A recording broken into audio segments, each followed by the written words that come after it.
joins us later on, Michael Aboneka and Norman Muhimisi. And we'll also be given opportunity to ask questions, but also to interrogate and discuss the environment that favors or does not favor political participation and young people's participation in the government. Asking the first question, and the first question will go to our most loved Commissioner of Child Affairs, Mr. Mondo Chateka.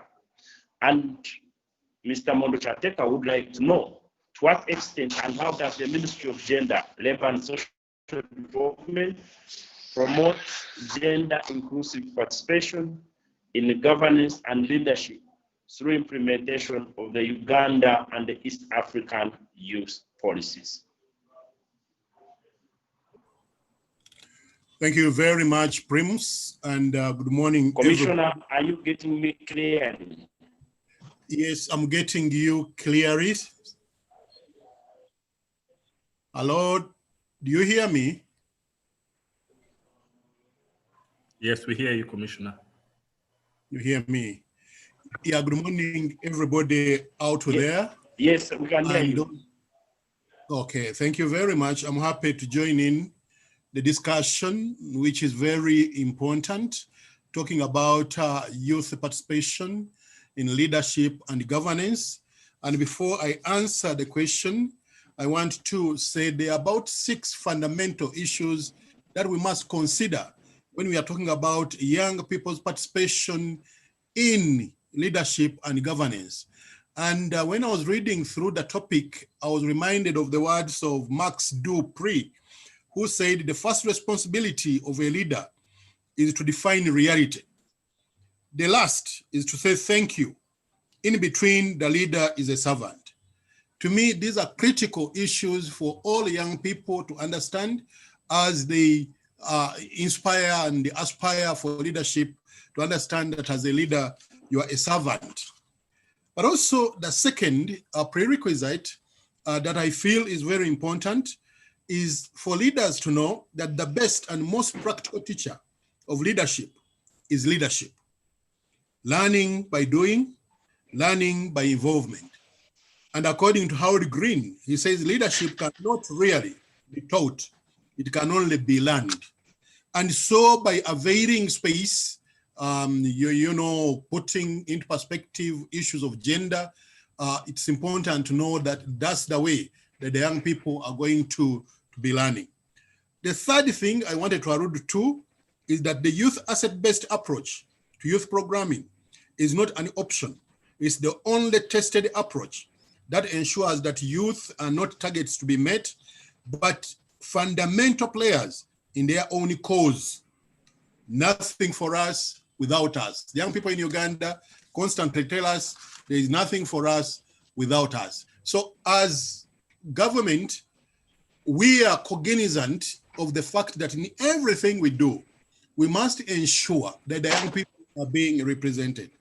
The third that I want to allude to is that youth participation in good governance and leadership is not a favor given to the young people, but a basic tenet in democratic governance, and in fact, a fundamental right.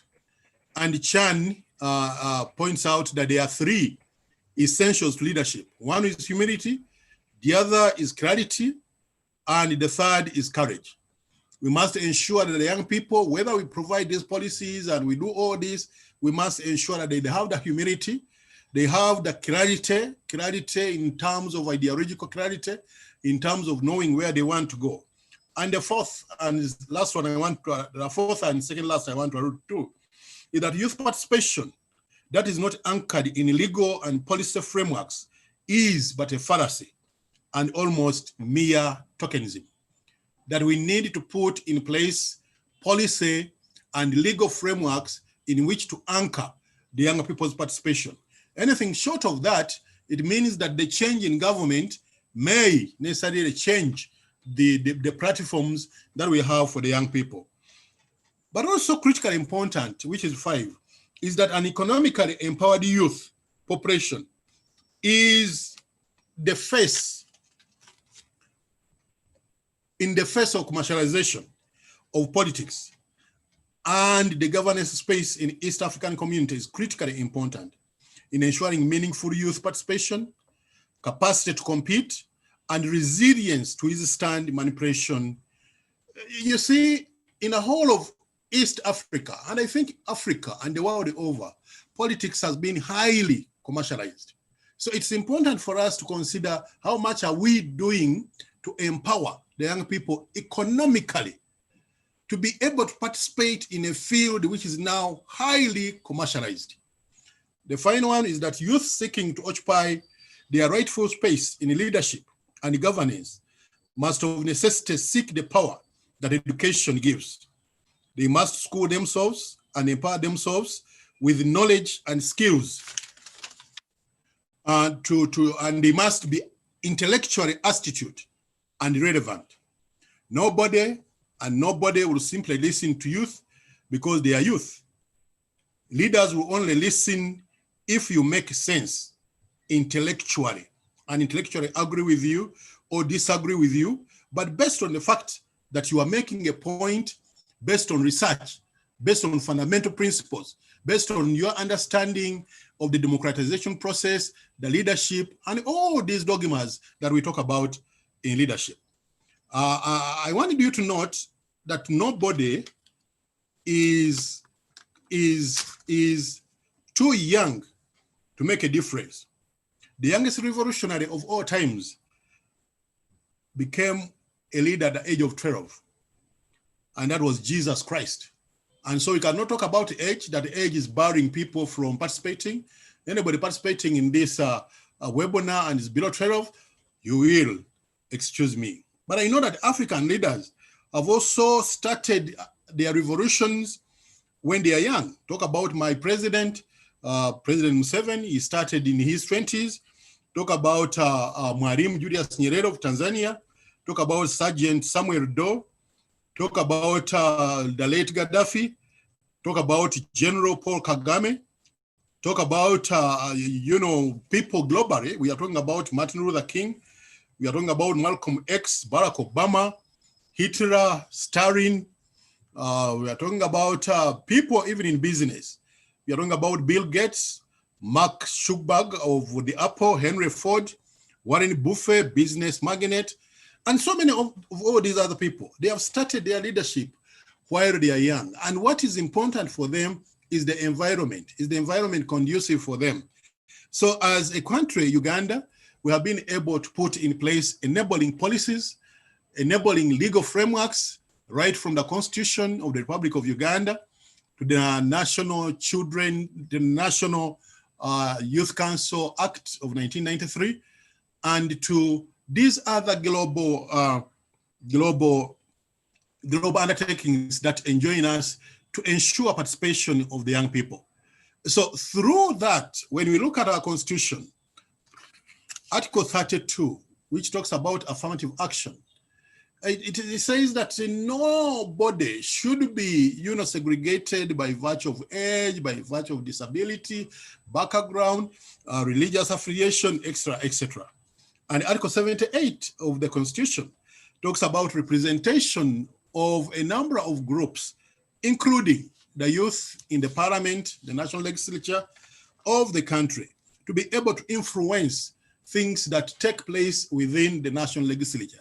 Well, the number 5 is small compared to the size of the legislative assembly in Uganda, but a number of young people have joined politics on their own accord, and they have tussled it out with other people with gray hair, very old men and women, and they have left them panting.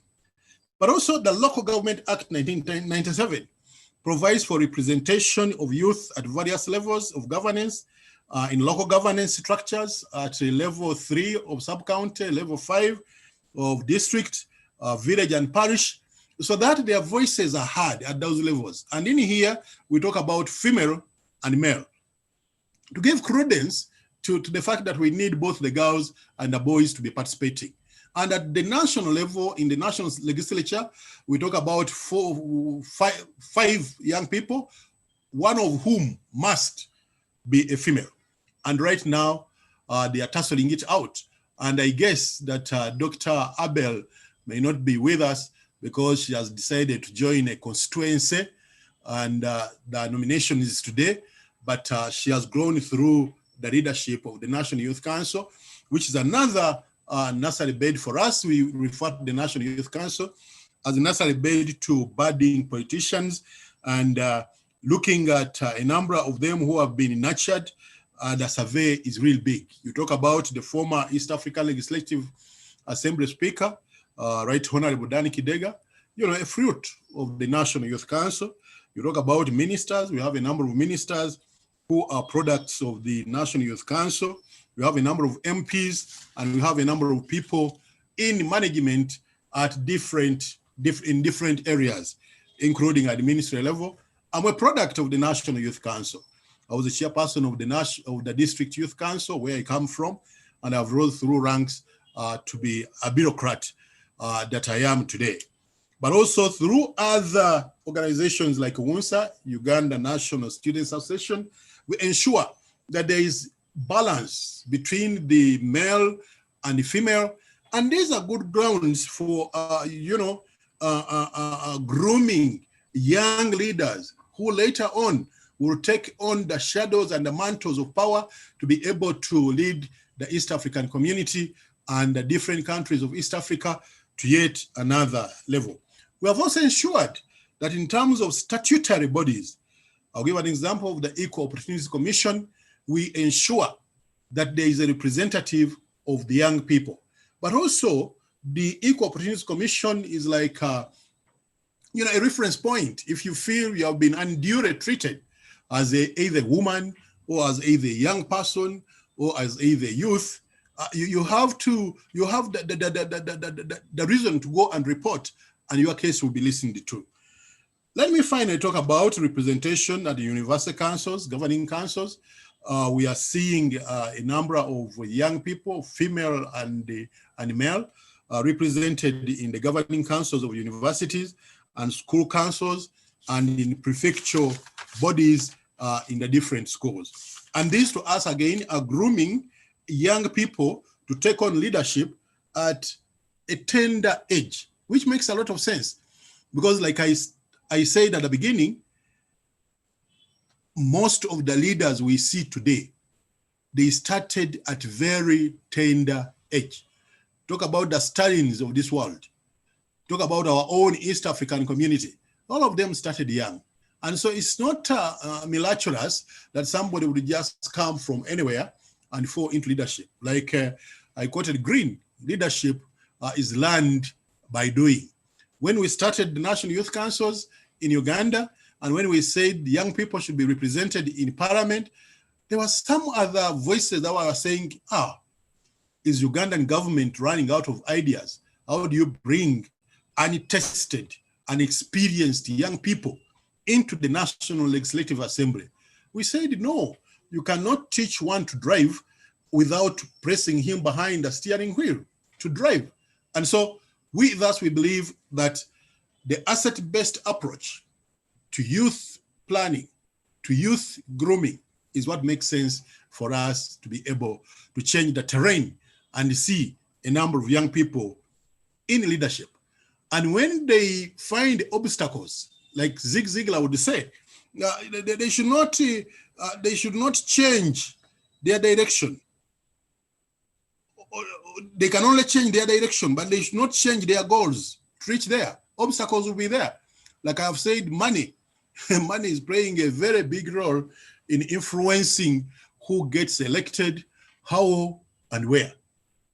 Age is no longer a very fundamental issue.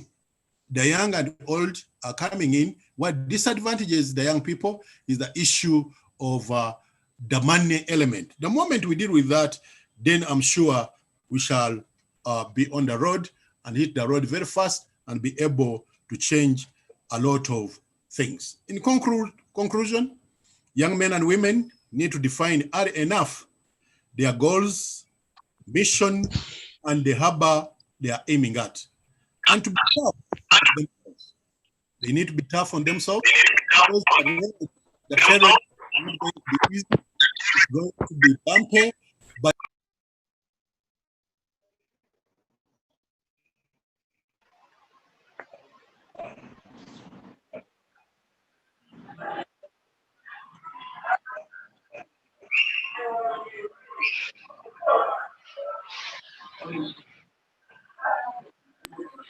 Oh, sorry.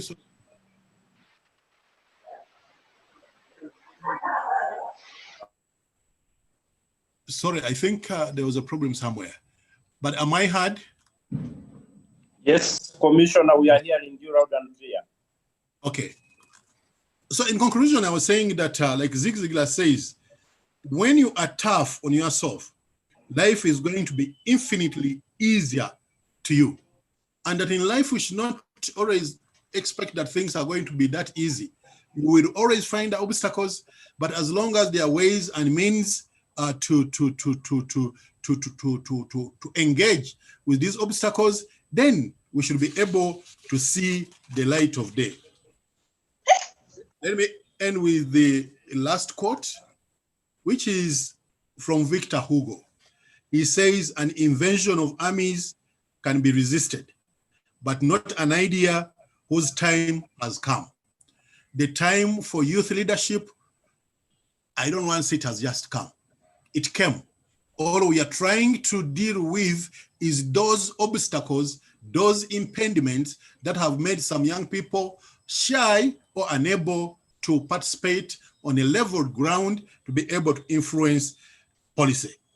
And to become the kind of leader that people would fall voluntarily, you need to have schooled yourself in knowing what is on the table. I thank you. Thank you very much, Commissioner, for that elaborate explanation on the infrastructure, on the legal policies and practices that the Ugandan government has had. Ladies and gentlemen, you will allow me to switch off my video because I am in an area which I think has limited or not very good network. I'm in a patch currently, so I will only use my audio so that I can harness the little internet I have for proper communication. Once again, I want to thank the Commissioner for that elaborate discussion and engaging us on that aspect. If you have just joined us, ladies and gentlemen, we are examining the enabling environment for youth participation and exploring opportunities for reinventing and entrenching youth leadership in Uganda and East Africa at large. We have wonderful speakers. We've just finished a discussion and a presentation by the Commissioner of Youth and Children Affairs at the Ministry of Gender. We have the coordinator of the African Governance Architecture and also the youth leader and executive director of the Alternative to give us insights on the topic that we are discussing. But later on, you will have an opportunity to share your insights, to ask questions, and interrogate further some of the presentations that they have made. I've been informed that Dr. Liliana Bay is not yet in the house, and perhaps she may not make it because today they are starting their nominations, and she's aspiring for Kitugum District Woman MP. Now, I will invite my brother, my colleague at work, my successor, Michael Aboneka, who is the coordinator of the African Governance Architecture, to tell us the extent to how the policy and the legal framework in Uganda has enabled or not enabled youth or young people access internal or external resources necessary for their participation in the governance and politics of this country. And as Michael comes in, I want to share with the team here the experience that I saw last weekend when the NRM was choosing flag bearers for the national youth, the 4 regional youth parliaments and the national female parliament. In the region where he was and where he happened to monitor some of the electoral processes happening, a vote was costing 200,000. And if you do not have 200,000, you do not get a vote from any polling station. So that was the bitter experience. But let me welcome Michael Aboneka to come and tell us the legal and the policy framework that is enabling or not enabling the access of resources necessary for participation of young people in the governance and politics of this country. Over to you, Michael.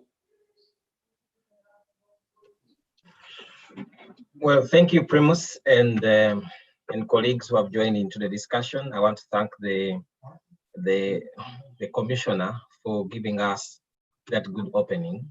I must say that, you know, over 12 years ago, I started engaging with the commissioner, and I can say he has not changed in terms of his line of thought for the young people and what he believes in. Thank you so much, Commissioner. I hope that we have many like that. Briefly, for me, I think before anything else, the young people are not just young people, but we are first citizens of this country.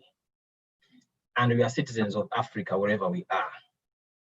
The very reason why we have a right to engage and participate in all affairs of state. Our constitution under Article 38 of the Uganda Constitution is the effect that every individual, every citizen has a right to participate in the affairs of government, either individually or through an association. So, as Mike Aboneka, as Marjorie Nakachwa, as Norman Tumuhimse, as Abitegeka, you have a right to participate in the affairs of government. It is a right guaranteed under Article 38 of this Constitution. The biggest challenge on that point, Primus and colleagues, is that we have not participated. Rather, we have been participated. And I want to say that again. We have not participated as anticipated, but we have been participated by other people. The Commission has been talking about, you know, positions of young people on this council, on the other council. I really loved to have Dr. Lillian here, because I've been asking this question everywhere I am with young people, and ask them, we have the National Youth Council. What does it do? Like, if I asked you in 3 words, what does the National Youth Council do? If you answer that question in the affirmative, part B would be, what have they done in terms of youth engagement and participation? Are we much better than we were as young people in terms of the economics, in terms of political participation, in terms of social inclusion? Are we better now because we have the National Youth Council, or we are not better? To me, once there is no correlation between the units we put in place, the fora we put in place that they are for youth participation, and the equivalent of the services and the equivalent of the intention, then I think for me it's a fallacy. The National Youth Council has been here for some time now, but the question is, just in this Kampala, if I walk down on any street and I ask someone, do you know a National Youth Council? What do they do? I bet you can get 5 affirmative responses. So to me, like Commissioner, you said, there are places, yeah, there are places that have been put, but are we able to get meaningful participation in those spaces? Or is it a matter of us, you know, just a sign-in that all the youth were here, all the, you know, they have participated in this policy? So I think that for me, it is beyond the numbers. It's beyond, you know, the avenues created for us to participate, but our decisions, our opinions being taken by those in government, by those in, for example, private sector. The private sector foundation is a slot for the young people. And even if there is a slot, is the person just a gap filler, or they are indeed representing the views of the young people? Let me get back to the youth MP. Under our Constitution, Article 78 establishes how the parliament should be constituted. I keep asking a question. I do not vote for a youth MP because I don't belong to a constituent college. Does that mean that now, so how am I going to hold accountable my MP I don't vote for? I understand young people. We are young people. We are over 80% of the population. But how we homogeneous? Is there a different road for the young people? Because I think that this has, in a way, has been reverse discrimination. In a way, has been irreversibly have had adverse effects on young people. They will tell you, go and stand for youth MP, don't stand for president, because we created for you something for you. Don't come to the elders table. Go to your youth council, go to your youth villages. And I think that that is not true. As young people, we have a right to participate as citizens. The other issue, Primus, is about the legal environment. Yes, the legal environment is created, and we have had the national youth policy, and we all know what happened during the launch. I don't want to go into those details, but beyond what is in the details of the policy, what does the policy say? How far are we in terms of the policy? Where is the midterm review? How far have we moved as young people in terms of achieving the things set out? We're in a political season, and I want to just quickly speak about what governance means and what it means for the young people. Governance is about two things. You have the demand, you have the supply. As young people, ours is one, we have leaders who are on the supply side. Unfortunately, we have young people, we have pushed to leadership, but the moment they get into leadership, that's the end of it. They wear their suits, they travel abroad, get their $700 as $700 as per diem per night, and then they don't get back to us. So it is a system-generated problem. We need to break those barriers, because sometimes we think we don't have space, yet we have space. But again, we are lost into the systems. Those barriers need to go away. Politics, young people inclusion in politics. I am saddened to say, I have not seen any single political party in this country that has been deliberate on nurturing and mentoring young people in terms of leadership. I've only seen NGOs, I am a result of training, a 9-month training by Friedrich Ebert Stifter on leadership, on politics, on management. And this is a German foundation. Tell me any foundation in this country that is run by a political party or government that is deliberately teaching and training young people in terms of leadership. That's why you see in political parties, my friend Moses Vyamkisha will go and stand as independent. Probably because they are saying, your time hasn't yet come. It's time for the Wazei. No. Can we allow? I love to see the sake of the NRM having a young person. Why is it that the sake of the NRM doesn't have a young person? Why? Is it that they didn't express their interest? There is that system. There is that system we need to break as young people. I don't think that the system is clogging us. Primus, the issue of the age limit, there were two strands.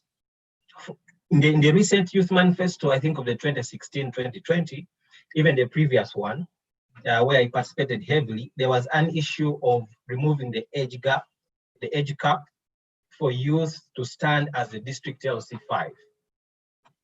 And in the constitutional amendment, I think number 2, the one on the age limit, it amended the Local Government Act, the effect that as long as you're 18 years and above, you can now stand for LC5. Now, until I think last week, the Electoral Commission had to clarify on that, because many young people were being left out. They were using the old law, and the amendment came. So we can say fair enough. Now, as long as you're 18 years and above, and you have qualifications, please let us go and occupy all the district leadership positions. I know young people who have left the MPship and they're going to stand as local leaders in their areas. Because first of all, it is very expensive to run a campaign. The nomination fees is still at 3 million shillings for MPs. you're having the greatest number of people, of young people that are, standing, but now they first of all, they are unemployed, and then you're asking for 3 million shillings and nomination fees. And I think they even wanted to increase it. But the question is that it is a balance of trades, because how many people pay 50,000 shillings as, admission fees? Claim As you conclude, Michael? Yes, as I conclude, Primus, for me, my discussion is beyond the issues that spaces are being created for you, in terms of, yes, we have spaces for young people, but also to use that as a way to curtail young people from participating in larger things. So we need to participate in every aspect as long as you're 18 years and above. Lastly, the issue of enabling environment. We don't have it for everyone. If you're going and raiding people's offices, raiding whatever, what picture do you give? Politics is a matter too serious to be left to politicians alone. And for people who think that the worst illiterates are the political illiterates, they don't know that the price of beans, the price of posho, the price of fuel is all about politics. That's what Bartol says. So we need to agree that all these issues are political. And as young people, as leaders, let us go and occupy spaces everywhere. Let us not only put our eyes on the small things that have been given to us. Now, that's what makes a strong demand. And when you have a strong demand, you'll put pressure on the supply side, and we shall have good governance in this country. I thank you. Thank you very, very much, Michael. That was a passionate and a spirited presentation. No wonder you are coordinating the African governance architecture. Very interesting discussion. The commissioner says they are spaces, and Michael tells us that these spaces are there, but they are patronized. The spaces are not easily accessible. The functionality of the National Youth Council is questionable. Does it have a budget? Are the people enabled to operate and function? Those are some of the questions that we need to interrogate.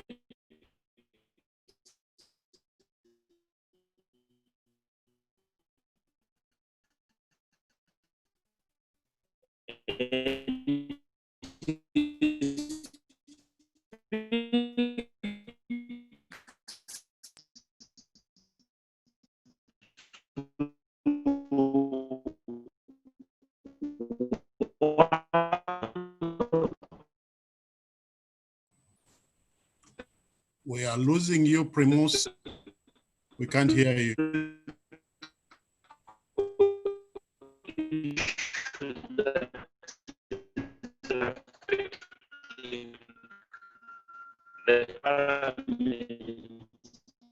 Are going to be nominated. So the question is, does that send a signal for young people? Sorry, you might. Yes, thank you very much, Commissioner. I think my video will, let me keep it audio. Yes, of a politically registered organization being invaded by. Gone. Sorry. Hello? I was saying you might need to repeat what you said because people were not getting you. Can you hear me properly now? Yes. Okay, thank you very, very much. I was saying that we've just had two interesting discussions. The commissioner telling us that they are spaces, and Michael has just told us that these spaces are there legally, but they are patronized. Their functionality is questioned. The relevance to the people and to the Ugandans is also a big challenge. And of course, he also raises critical issues around the functionality and the shrinking civic space for operation. And Michael further raises a fundamental question and a fundamental issue around the decision-making of young people. If you look at the national governing councils, especially SEC for NRM, the SEC for FDC and other parties, the inclusion of young people is a big question. who says young people cannot be on the decision-making body. So are young people in the party leagues just being used? Are they there just for the sake? These and more questions as what we are going to be interrogating as we move forward. Let me welcome Norman. But Norman, I know that of recent you have introduced a new system in town, and this is the Digitox. And as you introduced yourself, I saw you in that Digitox van. On how extent has the introduction of the social media tax in Uganda affected youth advocacy, activism, and participation in Uganda's political and policy debates? And I would ask you that as you do that, you also put into Primus, we are perspective losing you. not only the urban youth, but also consider the rural people who live in the areas where perhaps network and other issues might be a big challenge. Primus, we are losing completely. I will to look for a better network. Oh my God. Norman. Yes, I kindly repeat because we are losing you. I couldn't hear. No, not really, for sure, no.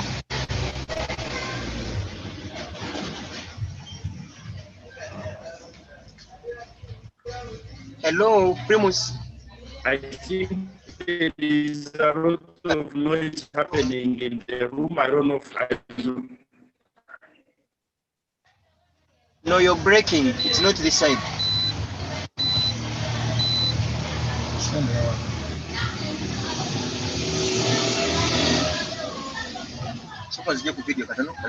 Can you hear me now?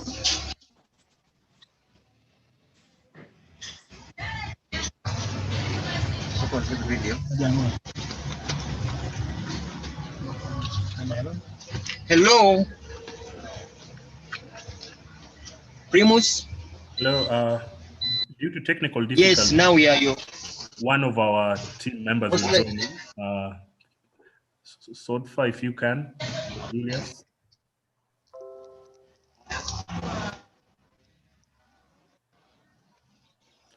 Julius or Sodfa.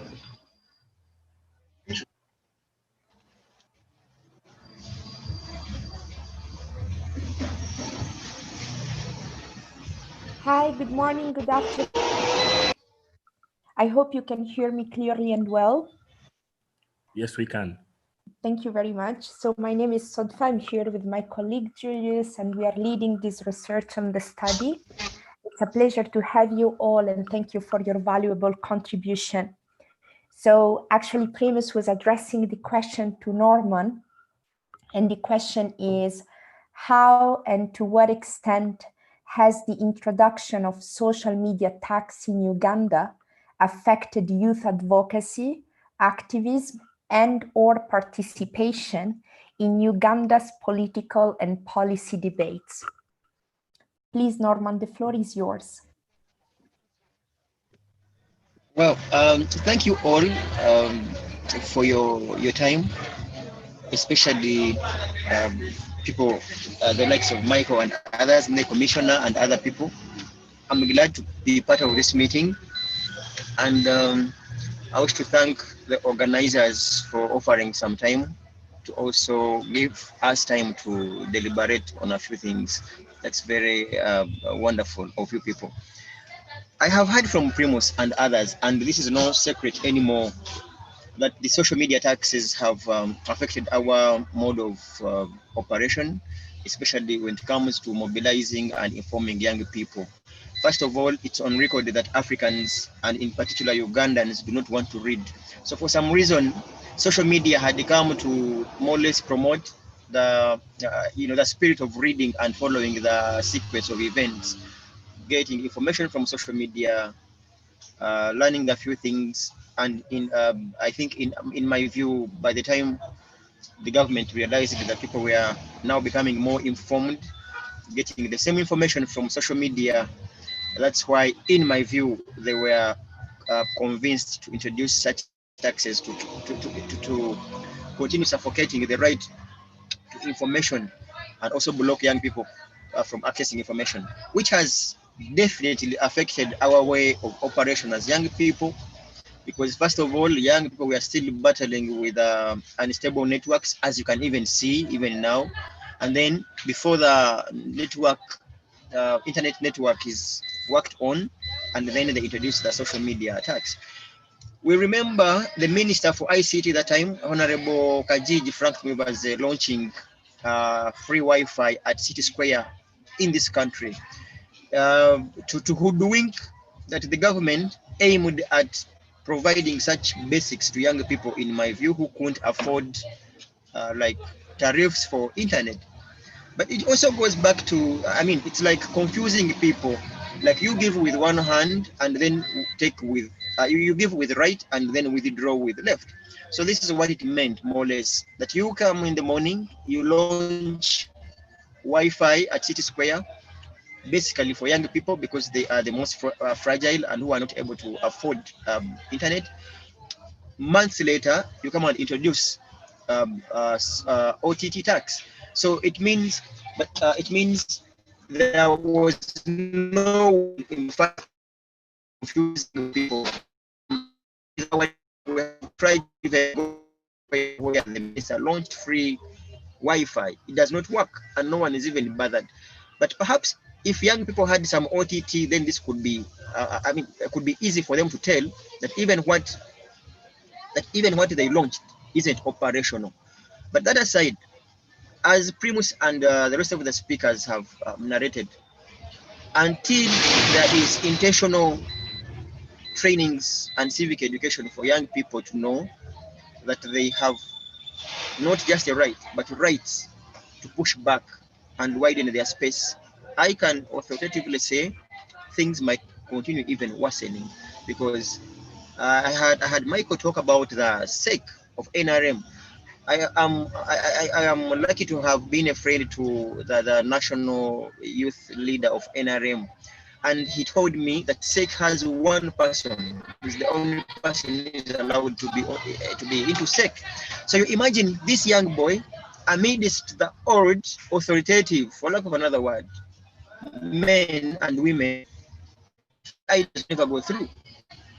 FDC, any other parties. So to say there is intentional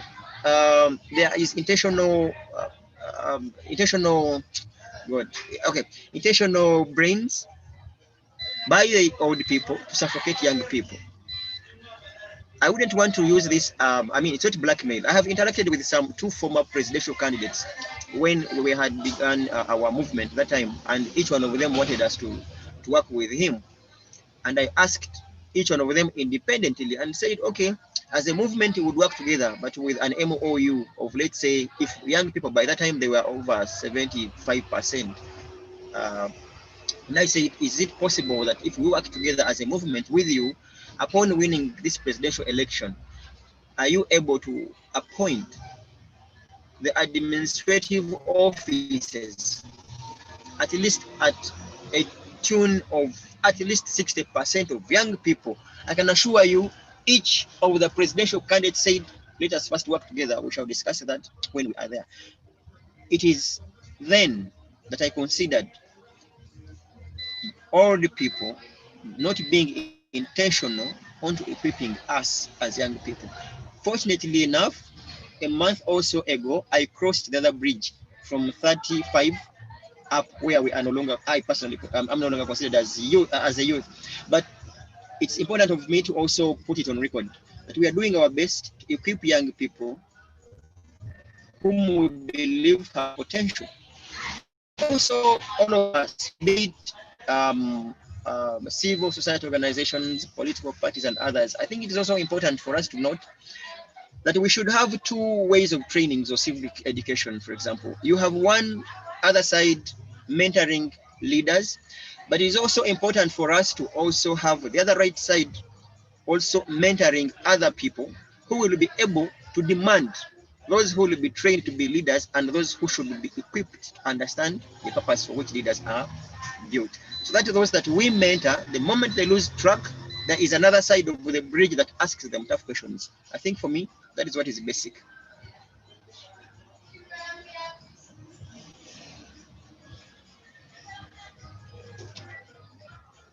Hello.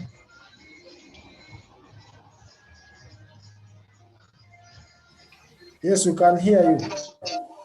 Okay, then, yeah. Conclusively for me,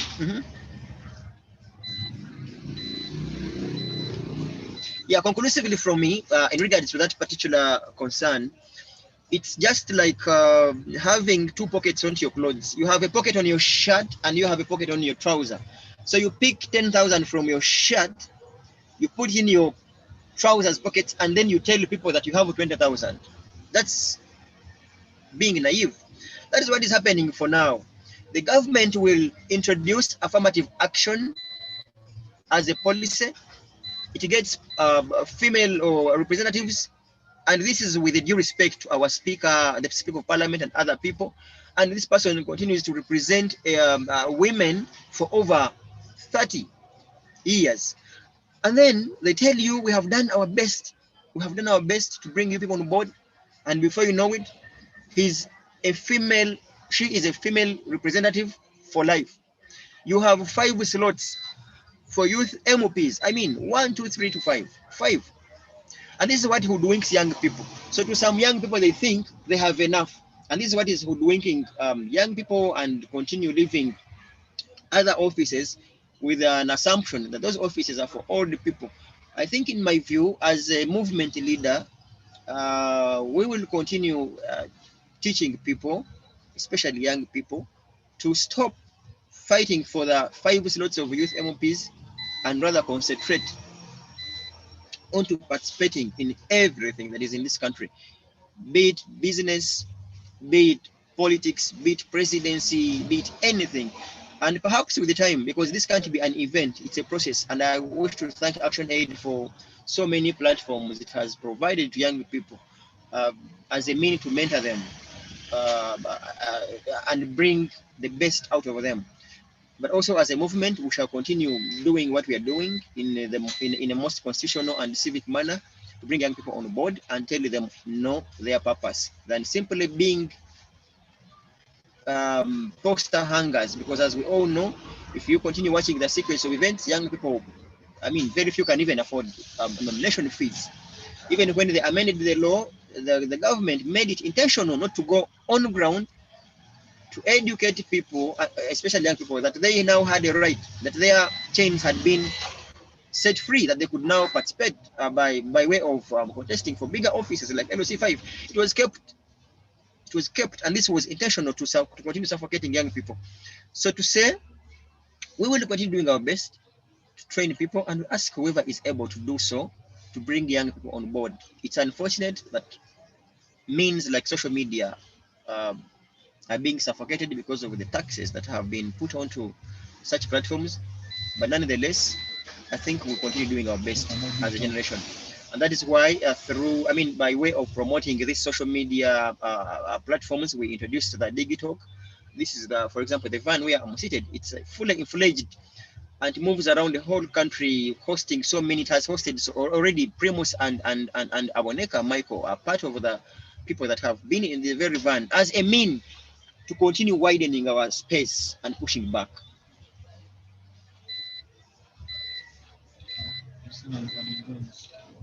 Thank you, Norman. I think my colleagues Sodfa and Primus are having challenges. I don't know if Sodfa managed to connect back. Sodfa, you're in the meeting? If not, I'll allow me colleagues to just take over briefly from here. My name is Franklin. I'm from Arusha, Tanzania here, working with the ULEAD Secretariat here in Arusha. Allow us to proceed to the second round of questions, which will be majorly about the East African community integration process, and specifically to the director, the commissioner. If you may, Mr. Mondo, We thank Norman. Allow us to ask, what mechanisms are in place by the Ministry of Gender, Labor, and Social Development to empower Uganda's youth to participate in the EAC integration process? If I may repeat, if you could explain to us and enlighten us on mechanisms which are in place by the Ministry of Gender, Labor, and Social Development to empower Uganda's youth to participate in the East African Community integration process. Mr. Mondo, the floor is yours. Thank you.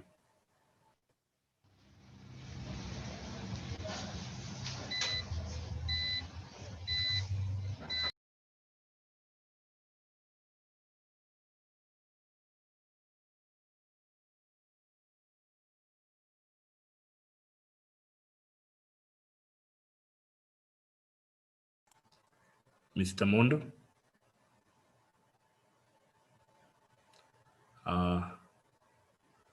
It seems you're muted a little.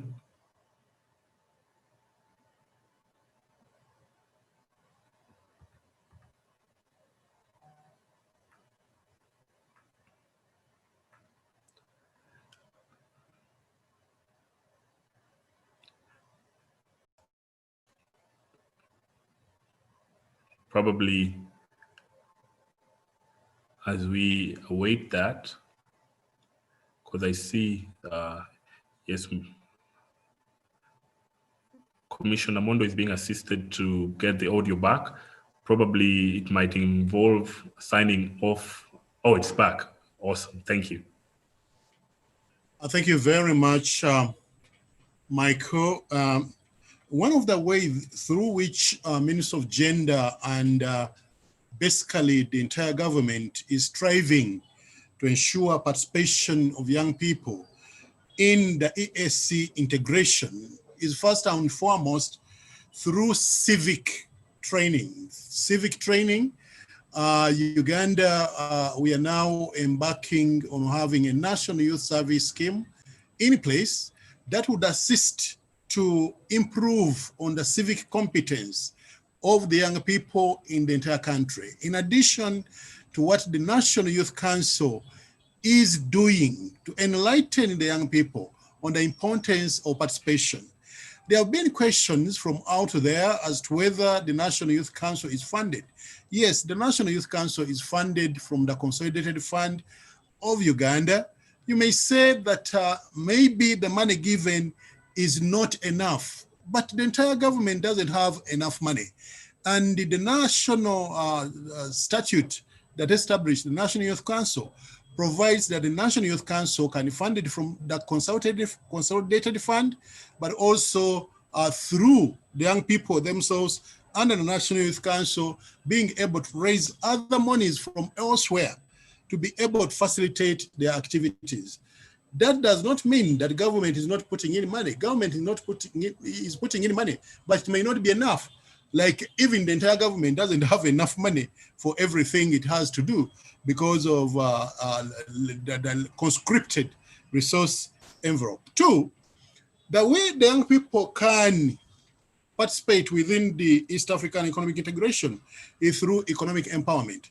And already, by the way, as we talk about East African, integration and, the young people started a long time ago to participate in the East African community integration by doing business across borders with or without the East African, integration process. And so certain things were started when you go around the Busia border. You see a lot of trade getting on, but also through the young people themselves, I see a lot of interaction, including the interaction we are talking about now, that young people in the entire East African community are speaking out. They are making business, they are making contacts, they are sharing opportunities here and there. And so our duty as government is to catalyze that process and ensure that the young people are participating in the integration process, because it has everything for them to benefit and learn from each other, because issues that affect the young people in Uganda are not different from those issues that affect young people in Tanzania, in Kenya, in Rwanda, in South Sudan, the issues are the same. So a sense of understanding the economics of the East African community is a long way, it goes a long way in helping us do that. But also, you know that we came up with the East African Community Youth Policy, which among other things provides for young people to participate in cross-border trade, cross-border intellectual exchange, but also cross-border, you know, we normally have every year the arts coming together and, you know, performing in a country of their choice. Majority of the people in this, I'm forgetting the Swahili name for it, but we have that cultural activity that takes place annually in the different countries, and majority of people in that cultural exchange are the young people. We are looking also at issues over and above that, where we can have an East African community caravan, where young people are, you know, making merry, but also learning from each other, moving across the entire East African community, testing the blood of a Tanzanian and knowing, oh, the blood of a Tanzanian person is as red as the blood of a Ugandan person. But also in issues of integration, we are talking about non-aggression. Non-aggression, that no young people should be aggressive to the other. A Kenyan person is a brother of a Ugandan person, and these boundaries are actually artificial. I can repeat that you remember the discussions about the lake and that island, the name will come back. They were saying the waters are in Kenya, in Tanzania, the fish is in Uganda, etc., etc. And that goes a long way to show you how artificial these boundaries are. So we need to do even much more to ensure that the young people realize that in entrenching and deepening and widening the integration process, the young people have a critical role to play, first by appreciating each other and understanding that we are all the same. I thank you. Thank you so much, Commissioner Chateka Francis Mondo. We really appreciate the input. To the rest of the participants, your questions will be coming in a few minutes. You can be free when your time comes. You can just raise up your hand and we will allow you to turn on your video if the bandwidth can allow and ask a brief question. It shouldn't be more than 20 seconds. So frame it well. We would love to hear from you. And I can see already John Michael Nkugwa has a hand, or Yema Edison has a hand up. So kindly, after this question from to Michael and Norman, we will proceed immediately to your questions so that the Commissioner, Michael and Norman can respond to them. Directly to Michael Aboneka, there's a question to you specifically on the monetization of politics in Uganda. So Mr. Michael, if you can hear me, the question to you is, most political commentators in Uganda argue that monetization of politics in the country has kept the would-be good leaders out of politics. So the question is, to what extent has that monetization affected the ability of the youth to participate in Uganda's partisan politics, and how do political parties facilitate their participation, if any? I could repeat it again. Most political commentators in Uganda argue that monetization of politics in the country has kept the would-be good leaders out of politics. To what extent has that monetization affected the ability of the youth to participate in Uganda's partisan politics, and how do political parties facilitate their participation? It's a mouthful, but hopefully you could be able to address the question. Thank you. Yeah, thank you so much. It's interesting. Now, there was some research, I don't know whether it is yet published by SEPA, done by SEPA and other colleagues, but I've also interacted with most of the MPs, and they will tell you that an MP can spend not less than 200 million Ugandan shillings per election. Now, that is without guarantee that you're going to win an election. 200 million. That's the minimum in final election. Now, you have about 1.5 vacancies for leadership, say in Uganda. And even if we are to give at least each vacancy 2 people or 2 candidates, that's already 3 million. Now, if the 3 million are each going to spend at least 100 million, how much money is that? So it is true that our politics has been highly monetized. We have colleagues that have been following the monetization of money in politics. I think in the last election, 2016, Uganda spent on about 13 trillion shillings. And I keep saying that elections is a dead investment. If you put 13 trillion shillings in an election, you're not going to get it. You're not going to get out of it because you don't expect. You give someone to give you a vote. In the primaries alone, like Primus alluded, people have been buying a vote of 200,000 shillings. But I know colleagues who have been buying a vote at 1 million shillings just at the primary level. People have lost houses. They have mortgaged their houses to get into parliament. Now, this is where it gets back to the question of why are people going to elective positions? Like Commissioner said, is it about servant leadership or it's now a career? It is true that you need money. If you don't have 3 million shillings, you cannot be nominated. That is just nomination. I have seen NUP, I have seen other political parties. In the videos, you don't know how many messages I get every day for young people asking for my support in terms of money. And they say, Michael, this thing needs money. I need to do t-shirts.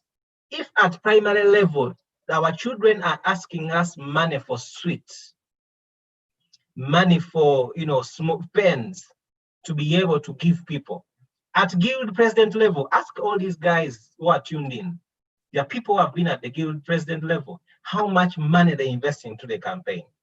I have just seen a picture now while we're discussing this of people going for nomination and they are driving the latest Lexus vehicle with a customized number plate for nomination. And then someone commented and said, so you think this guy will understand my struggle? So the politics has been highly commercialized, and there are 2 people to blame. Us, the voters, and also the leaders. They have taught people, they have taught the voters the new wave of politics that you must spend money. Now, how do we get out of it? It's quite difficult. I need to be frank on this, because for you to win an election, you must pay. It has now been proven. We have professors, there's a professor who said, you know what, I'm very good, I can speak all this English, but if I don't have money, you can't go anywhere. Because of a bad precedent that our leaders have set. I'm looking forward to a new breed of leaders who will continue to be voted on issues and not money. And we need to start this quickly. And every young person that comes to me and is asking for money to get into elections, let me tell you, I have offered free services as a commissioner for oaths to endorse people's nomination papers. That has been my contribution, because someone does not even have 30,000 shillings or 50,000 shillings to pay me as a commissioner for oaths to endorse their nomination papers. I have offered that services for free to a number of people who have been coming to pick nominations, to go for nominations. So politics, we also need to know that politics is an art. So you make it a club for the rich to exclude those that are poor, in the sense that you have only the rich governing over the poor. When you mix the poor person with the rich, then the deal will go bad. So it is also a system that is entrenched. You remember in Uganda, those of you who belong to Uganda, you understand that there was a time where Parliament wanted to increase the nomination fees for the presidency to about, I think, 50 million, and the one for MPs to about 10 million. And the point is that those who are still there, they don't want new blood to come in. So we can only fight this by a progress, progressively. We can't do it overnight. How is we have to increase on the voter education ourselves. Civics we no longer teach civics in this country. We no longer teach political education in this country. That's why I've gone to court over government's failure to translate the Constitution under Article 4. I am in court over that because government is mandated under Article 4 to teach, to translate, and distribute widely. So if people don't know their duties, how are you going to hold them accountable when you're not teaching them? It's a ploy. You make sure they don't know, you make sure you don't translate, you make sure they, you don't teach. So in the summary is that it is possible to have an election where you don't pay billions of money, but there will never be an election where as a candidate you don't spend money. I have colleagues, I have friends who lost all their houses and they will never get back into politics. And it is expensive for young people because even the society, we have to deconstruct some, things in the society. Someone asked a question: if you're a young person sleeping in an apartment and you want to become an MP, are we going to always come to your apartment to discuss our issues with you? Will your landlord, allow us to do so? It looks an honest question, but it is deep. Things like you're not married, are you able to, be our MP? These are social constructs that we as young people, we need to start showing them that even if I don't have a wife, look at my capability as an individual. So those are deep issues, and by the way, they are true. Someone is not going to be voted because they sleep in an apartment and because they don't own a house, and you're poor and you're unemployed. As young people, we fall in all categories of statistics. Majority poor, young people. Majority sick, young people. Majority this, young people. So we need now to use our majority for something positive for us. But it is hard, but it will take, collective action for all of us. And we've been discussing. There are cheaper ways of campaigning. Use a motorbike instead of hiring a vehicle with a customized number plate, which is fake, by the way. Use a motorbike. Try and as much as possible do the things that you can do as a young person. But it is hard, but we'll get there. Thank you so much. Thank you, Mr. Michael. We really appreciate. I even see reactions on the chat. There is a comment from Samuel Muhindo, who is agreeing with you and saying the monetization at the electoral college levels of Uganda is too much. I believe that is the college. Shouldn't the upper expenditure limit be created to ensure inclusive participation of all? That's a question. And then Samuel also says, guild president level is very expensive. I can attest to that. So Samuel can attest to that. Thank you, Samuel. And then William Sekanyu also says, talk about Makerere presidency. Yeah. So, I think, that's in agreement with what you've just shared. Ladies and gentlemen, allow us to have one more question. But before we have the final question to Mr. Norman, we'll take at least a few rounds of questions and reactions. John Michael Nkugwa has a hand up. Oriema Edison, Dennis Pato, Ogeni Moses also has, and Marjorie and William. So allow us to keep them very brief. Please, if it's a comment, let it also be less than 20 seconds so that we can at least end in the next 10 minutes. John Michael Nkugwa, if you're ready, the floor is yours. Your question or reaction, you can turn off your video if your connection allows, or you can keep it off, but we would love to hear from you. Mr. Michael Nkugwa, over to you. Thank you very much. My name again is Nkugwa John Michael, and I am an advocate of good governance in Uganda. My question goes to Mr. Mondo. Talking about the East African community, we have the Common Market Protocol. And in Uganda, we have majority of our youth who are jobless, flocking the Middle East looking for job, and they are being exploited in the Middle East. How is the Ministry of Gender, Labor and Social Development helping these youth of Uganda to exploit opportunities that are in East Africa, because we are now a community? That's my question. Thank you. Thank you so much, Mr. John Michael, for keeping it brief and succinct. Thank you so much. Oriema Edison, if you may, this is your opportunity. We'll just take the round of questions and they'll be addressed once. Oriema Edison, if you can hear us, this is your time. Oriema Edison? Yes, thank you so much, sir, for the platform. As you said, I'm Edson Oriema from Bulisa. Yes, my question is only one and brief to Commissioner Bonamondo. He talked about several opportunities which were put in place by government to make sure the young people come on board to take up leadership positions. But my question is about the different youth leadership structures which started right from the village level up to national level. I'm asking, what are the roles of the youth national youth council? Because we and out we have been going for election, but what is only happening, we only stop at election level. Is the problem the people we elect or government which is supposed to support or coordinate with these people? Then secondly, we are talking about marginalization. We are 75%. How can 25% marginalize 75? What should we do, young people who are on this platform? Thank you so much. Thank you so much, Mr. Uriema Edison. We really appreciate.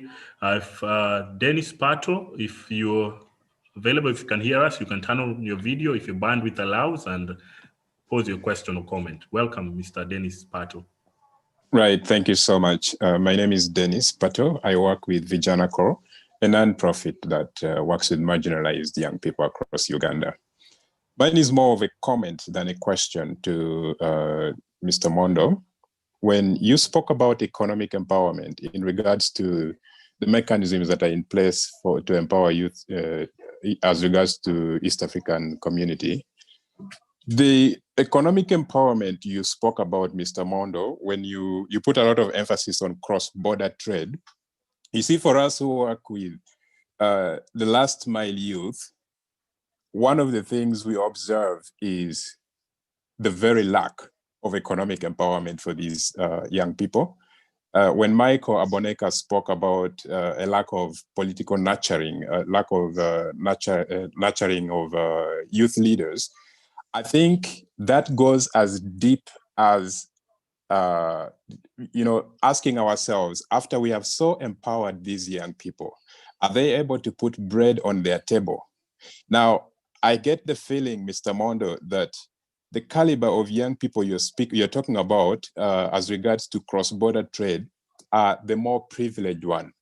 But demographically, there is a higher number, a higher population of disempowered youth, the ones who are economically disempowered at the grassroots level than the urban youth that you're referring to here who are able to engage in cross-border trade.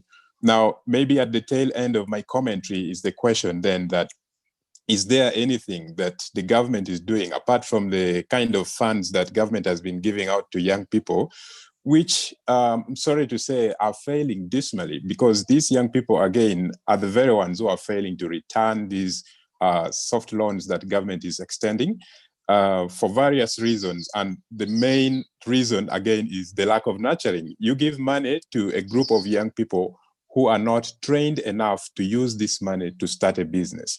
I think there is a dire need for economic nurturing, economic training, training young people with skill sets before you extend money to them and before you start talking about cross-border trade. The youth who are engaging in this trade are the minority and the urban-based ones. But look at the majority who are at a grassroots level, the rural kind of youth. Thank you. Thank you so much, Mr. Dennis Pato. We really appreciate. We will transition to Ogenyi Morris, then Majorine Nakachwa. You can be on standby. Ogenyi Morris, if you may, this is your opportunity. Yes, thank you very much. I'm Ogenyi Morris from Masindi. First of all, I'd like to appreciate the government for allowing and for forming the youth councils, right from village up to national level. It was a good move to really champion platform for youth voices to be heard. However, these councils, especially at the sub-county level, don't have facilitation. I've been having a dialogue in the community last week, and one of the chairpersons said, ever since they were elected, they've never sat. And I've been having kind of pull and push with the sub-county when it comes to budgeting for youth sittings. They say there's no funds. However, they have some small money like 500,000 for the youth budget on the sub-county budget, but they only receive 200,000, which is not enough for that for the sitting. So I think there should be deliberate move to ensure that the youth councils really fulfill the reason why they were formed and facilitate their sittings. And then when it comes to nomination phase, I think this MPs, it was just a deliberate effort to kick out competitors. Because if you raise the nomination fees to 3 million, how many young persons can afford?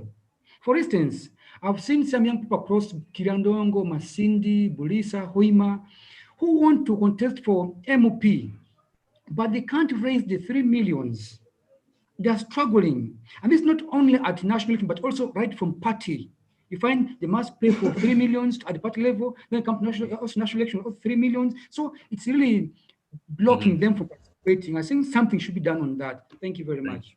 Thank you so much, Mr. Morris. We'll finish off the round of questions with Majorine, and Abdillah Lugome will allow you briefly because we know you have to jump out. We are finishing the next 10 minutes maximum. Majorine, kindly, if you can, if you may, Majorine, this is your opportunity. Am I being heard? Yes, we hear you not very clearly. If you may raise your voice a little more. Am I being heard now? Yes, kindly proceed. So my question is mostly, it's actually not a question, it's more of a reaction from the presentation of Mr. Chateka Francis Mondo. He goes ahead to tell us about the East African Youth Policy cross-border. Can I request that Majori is a little louder? I can't pick, and I had my name being mentioned. Moderator. Am I audible now? Can you hear me, sir? Hello? I can now hear you, Majorine. Please go ahead. All right, so my reaction is to the presentation of Mr. Chateka Francis Modo, where he talks about the East African Youth Policy, he talks about cross-border exchanges, and my actual reaction is on the cross-border exchanges. Mr. Dennis Pato talks about the lack of empowerment of young people, and you talked about the cross-border exchanges. And I realized that if these cross-border exchanges were not basically on cultural basis, but professional basis, it would empower young people to get used to making business within different East African countries. For example, if let's say an aspiring lawyer could actually carry on a legal exchange in Kenya or Tanzania, it would put more professional emphasis and empowerment on them than a cultural exchange would do. Because when you look at like the United States of America, you realize a lawyer can actually practice in almost every state. But when you come to East Africa, a piece of land that is actually smaller than the United States, a lawyer can't actually practice freely in all those states. They could, the law could let them, but they are not empowered to do so. So my reaction or suggestion is that maybe we try and patronize on that and empower young people to professionally carry out exchanges so that we can have better professionals. Thank you. Thank you so much, Majorine, for the question, and the rest of the team too. Abdillah Lugome, are you here, Abdillah Lugome? Yes, I can hear you. Thank you very much, moderator. I just have, it's not a question, but I have some insights about monetization during the election. You know, many years now, we young people have been saying and talking about monetization during East Africa. I mean, during the election. So what I want to say is, this is not only a scenario in Uganda. I'm from Tanzania, and it is also a situation the same here in Tanzania.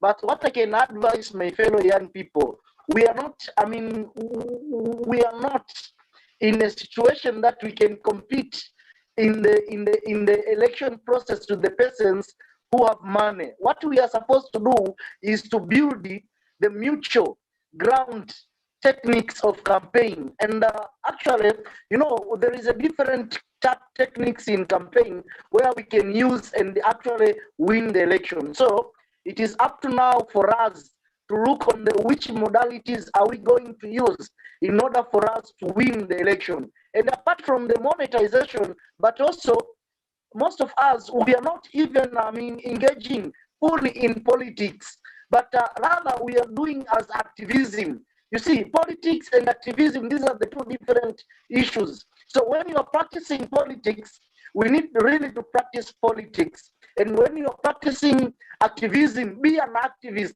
So if you are going to make these two, you can have something which is very good. Sometimes you need to be as a politician, and sometimes you need to be as an activist. So that will really help us. And let us try to practice the politics from the grassroots level. It's not that the year of election is nearby, then you start appearing. No, people will not understand you. And that is, most of us, we are failing.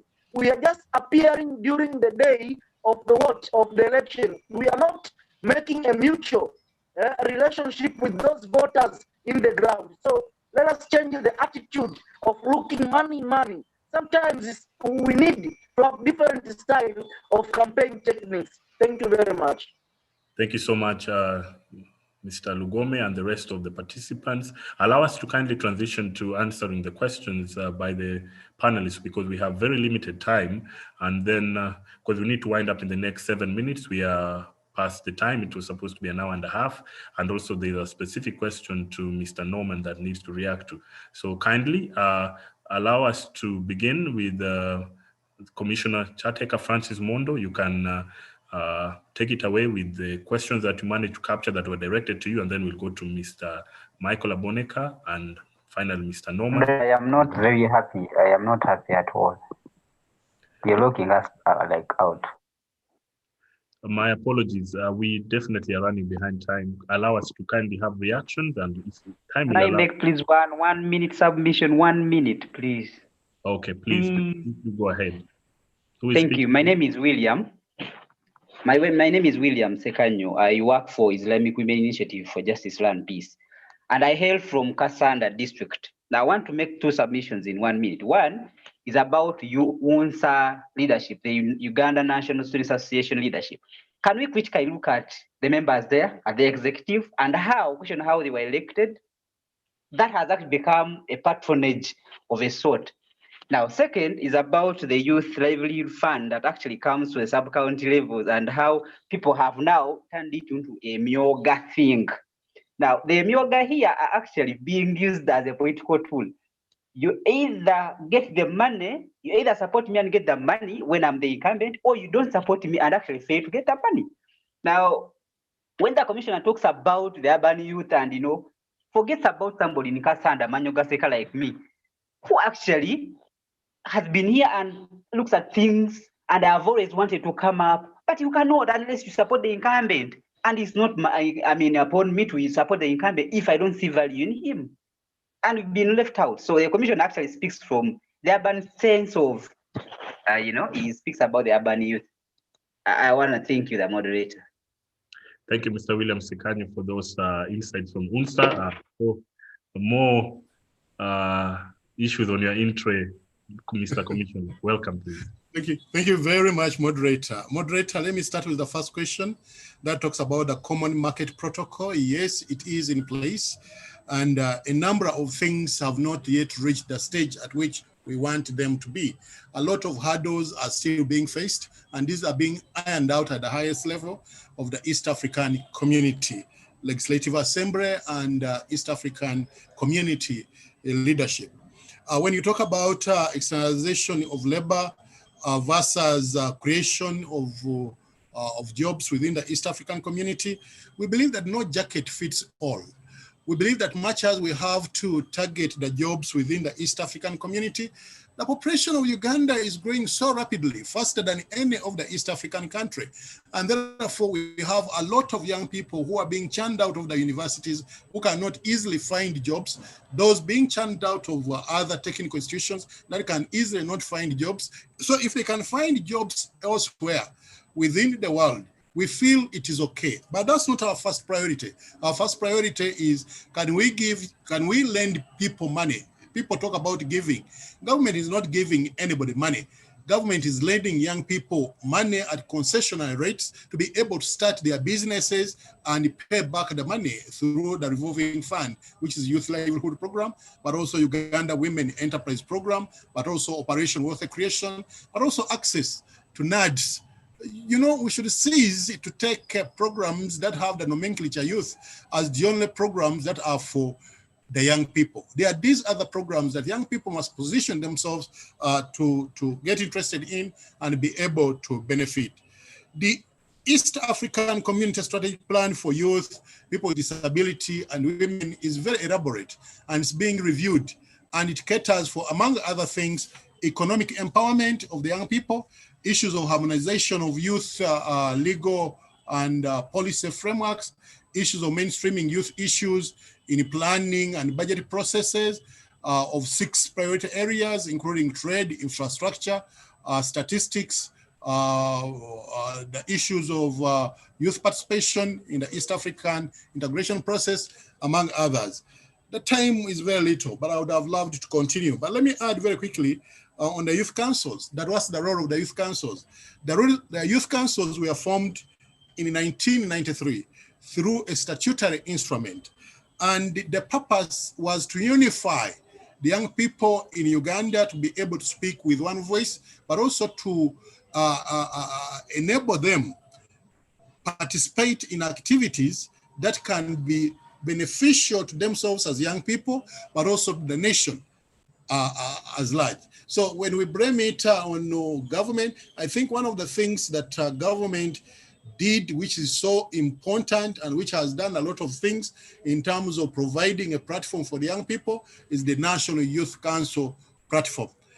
You can blame certain things on the leadership sometimes that has come into position. If somebody says when they come and occupy those offices, they do their own things, we shall continue to train them like we have done before, partnering with other organizations, civil society organizations and other development partners. But I think the onus is also on the youth to provide checks and balances on the leaders that they do elect and put in place. But also importantly, we need to understand when we are talking about economic empowerment, what are we talking about? To me, economic empowerment is the capacity of women and men, youth, children to participate in and contribute to the benefit from growth processes in ways that recognize the value of their contributions, respect their dignity, and make it possible to negotiate a fairer distribution of benefits and growth. So when we talk about issues, load infrastructure, electricity, internet, and all this, those are part of the economic growth in general, which must be embraced by everybody. Dennis Pato talks about youth empowerment, and he's talking about cross-border trade.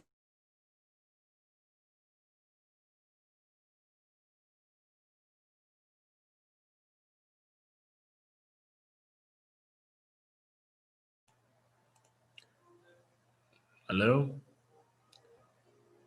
I think we may have lost Commissioner Charteka. Mr. Michael, do you hear me? Yes, I can hear you. As we await the Commissioner's reconnection, probably you could address questions which you managed to capture, and then we transition to Mr. Norman. I see there might have been a connection disruption on the Commissioner's part. Kindly proceed. Okay, thank you so much. And all colleagues, I see I didn't have a direct question. I think I agree with everyone's submissions. And my point is that I'm not a pessimist here. I'm not trying to paint a bad picture, but I'm a positivist. I speak as it is. I speak as I see, and that's what I am. So firstly, if you want to change the direction of the wind vane, you've got to do something with the wind. I will say that again. If you don't want the direction of the wind vane, you got to do something about the wind and not the wind vane itself. So we are busy with the wind vane, struggling with the wind vane, and yet we forget that it's about the wind. So until we all focus our energies on the wind. The wind even won't be in the direction we want it to be. And it's about all these things about the policies. And now there is a mioga.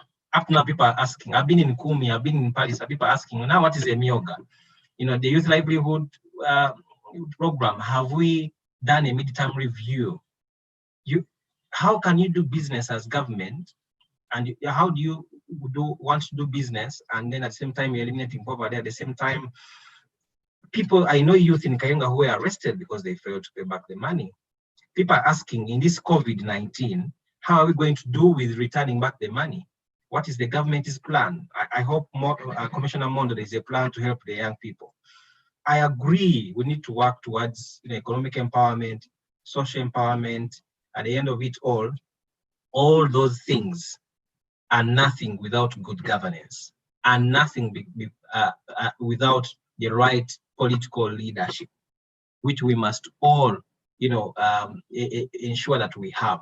The other point is about if we know we are the change that we have been calling for. We are the change we all need, all of us.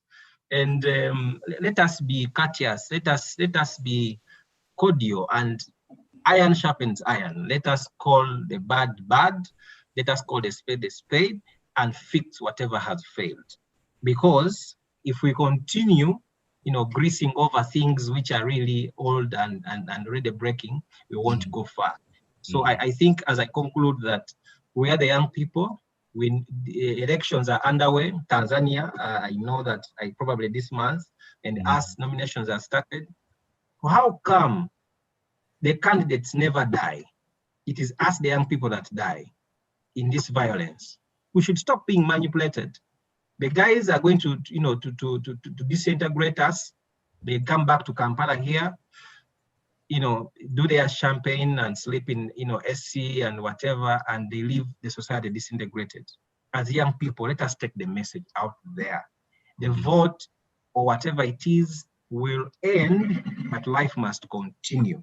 And we should vote so that we are not those political illiterates that Berthold talks about. So I want to thank everyone and say that it is now, and there's never, I think for young people, I say that there is no, you can't say I lost an election, but we only postpone victory to another day. So, when you don't get it this time, it is victory postponed. So continue on the journey. So I want to thank everyone.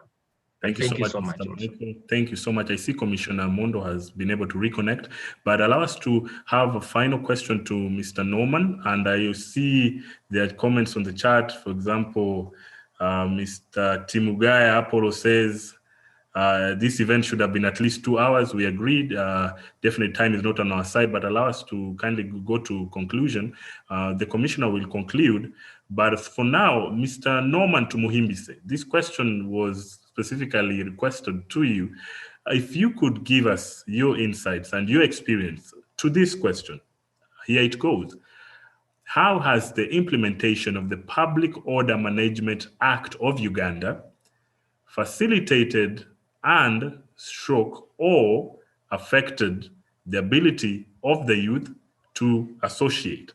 How has the implementation of the Public Order Management Act of Uganda facilitated or affected the ability of the youth to associate? Mr. Norman Twimbisa, if you could respond to that, kindly proceed. Well, thank you. But you see, even if that law wasn't there, and you do not have courageous young people, I can assure you they would still not meet. Only that this law came to also worsen the situation, and we are glad that the law was nullified by the Constitutional Court. In fact, some of our members in our movement are still battling cases of unlawful assemblies in court when they participated in the real anti-corruption walk in town this year, February. So to say it's another mean to suffocate young people from meeting, because if there was no reason for which the government is afraid, I can assure you no one would ever have such a law. But so as long as there are so many injustices and any imbalances and bad governance, people will always meet and push back. So to say this law, which at least as of now, it was nullified by the Constitutional Court of Uganda, it has affected people, but even when it wasn't in place, the government was still using the penal code to suffocate people. So to us as a movement and as young people, we should continue advocating for the rule of law, because indeed we need laws, that is factual, but these laws shouldn't be meant to keep one side operational and as it suffocates other sides. We have seen, even look at these guidelines for in regards to COVID, with the present political parties primaries, it's okay for them to have their views, but it's very un-okay for any other organization to convene 5 or even 10 people. So we need the laws, that is factual. Even if it's any other government that will be in power, there should be limitations of some events, but this shouldn't be used as a tool to keep the other side in government or to keep the other side suffocating others.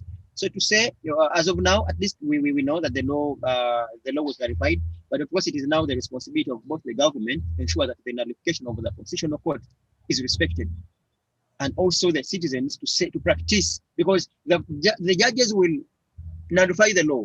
It becomes our responsibility to come and say, well, now the law is no longer in existence. What do we do? Because these justices won't come home and say, no man, look, you now have the right to assemble. Can you please wake up from your home and go assemble? So it goes back to us as citizens that yes, the laws have been nullified. So what? Then you come and execute your duties as a citizen.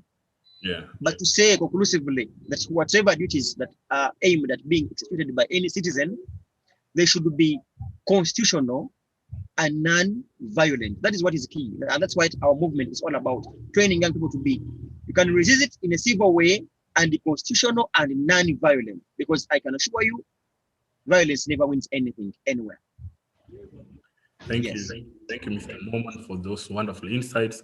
Allow us to conclude here with remarks from Mr. Chate Kamondo to conclude the input that he had started, but I think the connection dropped. So kindly, Mr. Mondo, you can conclude, and with those remarks, we will bring the meeting to a close. Thank you so much. Thank you so much, moderator, and thank you for giving me an opportunity. Those are the challenges of infrastructural development, but we are trying to to see that we are there. One of my colleagues, Dennis Pato, talked about the missing link, which I agree with him, that in all these programs, we need, like never before, to emphasize the issue of tutoring, coaching, and mentoring. This is still missing because the people who would coach are so busy for the young people who need coaching. And sometimes the young people who need coaching are not humble enough to approach those from whom they need coaching. And so we are trying to fix this under the National Youth Service Scheme, which is one of the programs which is under discussion by Cabinet. It went through the various levels of discussion with Youth Council, with civil society organizations, and now we are trying to discuss the National Youth Service Scheme and see how this can help us to integrate issues of tutoring, coaching, mentorship, and apprenticeship for the young people. So I agree, it's a missing link.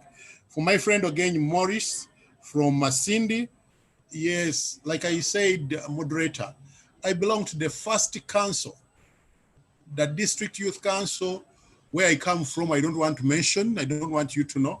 You'll find out by yourselves. But I was the chairman, and you know, when you are the pioneers, there were no structures, there was no procedures, there was no this and this, but we managed to sit.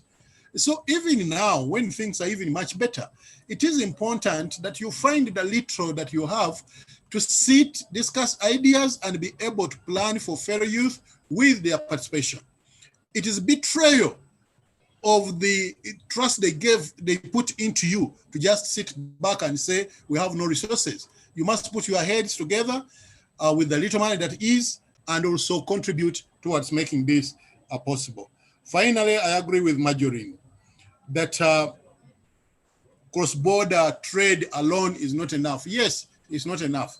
That's why we have been talking under East African community about free movement of labor. That's where the lawyers come in to be able to have these cross borders. That's when engineers should come in. And so this is the ultimate. This is the ultimate that we are aiming at. We are not where we want to be, but we are not where we were yesterday. And so gradually, we should be able to fast track this, and then we have what we need. I don't want to comment about William's assertion about WUNSA. I know WUNSA is elected through a democratic process. If the young people themselves mess themselves up, and when we intervene and they say we are overdue interfering, then sometimes we don't know what to do. But we are watching this space, and we shall continue to mentor and guide WUNSA to be as democratic as possible and to be able to do the things they are meant to do, especially for the students. I want to appreciate that dialogue is the most civilized way of resolving conflict. And like the previous speaker pointed out, under war, you don't gain anything. Everybody loses. And so with the current peace that we have, let no youth think about destabilizing the peace, because you need it. You need it to be able to go to school. You need it to be able to do your small business. You need it to borrow money under YLP, under Uganda Women Enterprise Program, under Operation Water Creation, under NADS, to be able to start a business. It is Franz Fanon in his book, Direction of the Earth, who said that the worst, the most terrible fighters when war breaks up are the people without anything, because they have nothing to lose, but only their tatters. So the strategy of government is to empower all the young people to have a stake within the economy, to be truly stakeholders in the economy, so that then they can value the peace we are having, and they do everything possible to create wealth and do something that can make them richer and healthier. After the discussion, if you could allow me, moderator, I want to have a chat with Norman and Aboneka. If you could kindly reach me out on 0752 405 145. 0752 405 145. Please don't charge me for the announcement kindly, but I want to thank you for having brought me into this discussion, and I look forward to having more of these progressive discussions, for we can together make a difference in the lives of the young people in the East African community, in the African Union, and in the UN. Thank you so much. Thank you so much, Mr. Commissioner. We also thank Mr. Norman Tumuhimbise. We thank Mr. Michael Aboneka. Allow me also to pass regards from the lead researchers in this project, Sodfa Daji, who is working in this research from the African Legal Think Tank. And also we have Mr. Julius, who is also working on this project, and also coordinated by Ivan Atuyambe, and the entire ULIT team and the entire ULIT consortium in Uganda, which includes youth-led and youth-serving organizations like Restless Development Uganda, ActionAid Uganda, Faraja Africa Foundation. It also includes Youthline Forum. It includes Uganda Youth Network. It includes RDP. It's a broad coalition of youth-led and youth-serving organizations. It also includes Global Platforms Uganda. So we appreciate your time, dear panelists, Mr. Commissioner, and also we convey apologies from Dr. Lillian Aber, who couldn't make it. We believe we will have another interface. The researchers will guide us on another time, but we believe it's important to hear from policymakers in the youth space, the government, and also youth-serving organizations as we move forward, examining the youth governance architecture in the East African community. So to all of you, we appreciate, we hope, we apologize if we stifled anyone's time in terms of sharing your questions or inputs. We did the best that we could with the time that we had. Until next time, We look forward to hearing even more from you next month. The ULEAD Summit will be happening from the 23rd of November, and more information will be coming through social media pages and through mainstream media. God bless you all. Have a productive afternoon. Till next time, bye-bye. Thank you. Bye-bye. Bye.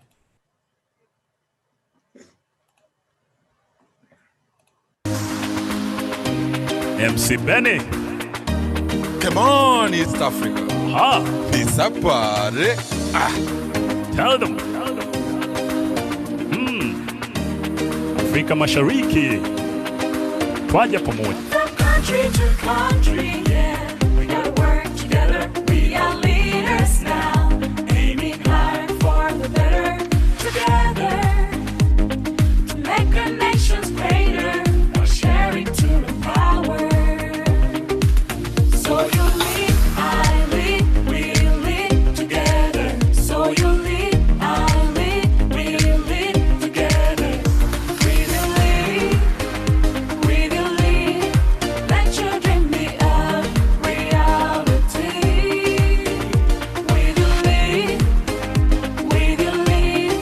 Let your dream be a reality. Together we'll shape with responsibility as young people. With ability, here we are to take the opportunity to raise the flag of East Africa. Together with love, together with peace, together respond to our need. Together transform our community as we see light and a bright future. Let's join hands for youth and women. Let's join hands for youth and women. Afrika Mashariki yote twaungana, vijana vijana kutoka Kenya, Tanzania, Uganda, Burundi hadi South Sudan na Rwanda. Twaja pamoja ili fanye nini? You lead.